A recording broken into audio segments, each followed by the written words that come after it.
Hi, better Nami. Still sick, so apologise for the audio this week. This video is going to look at how much value we as Nami players get from the passive of Shurelya's.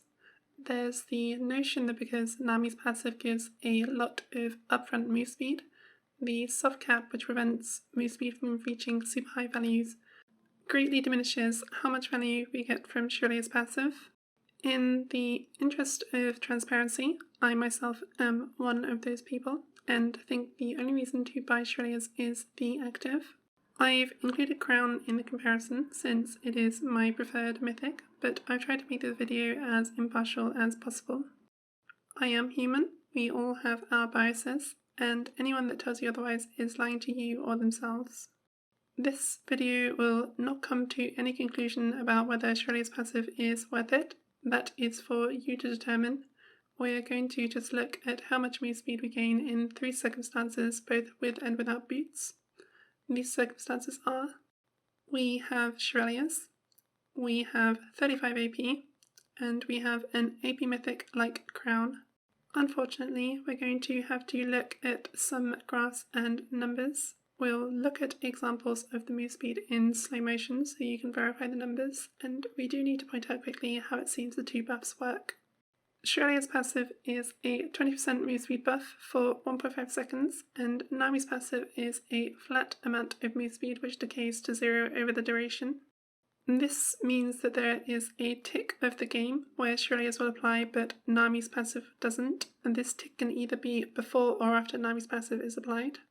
It is a bit wonky and there doesn't seem to be logic to it, but that's why in some clips you'll see the move speed jump up twice.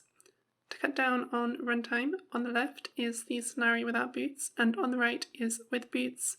I'm just going to let them play because they're pretty self-explanatory, and so the numbers I'm about to pull up are verifiable.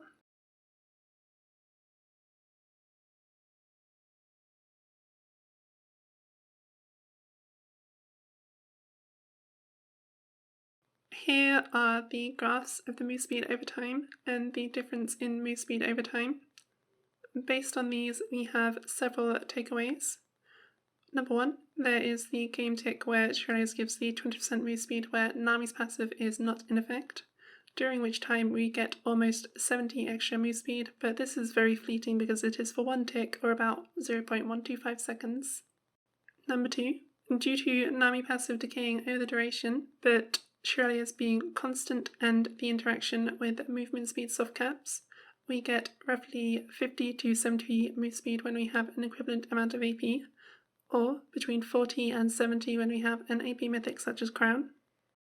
In practice, this can be thought of as giving an ally swiftness boots in terms of move speed for the duration, with the caveat that this is for only 1.5 seconds and once every 4 seconds.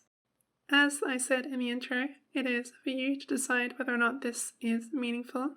I'm deliberately trying to avoid stating a conclusion to stop my biases creeping in. We'll close out this video by visualizing what various move speeds look like in practice. Here, for example, is the difference of 1.5 seconds of movement between several of these values. I'm going to let the footage play out, but that's all for this video. Thanks for watching, and I hope this was informative.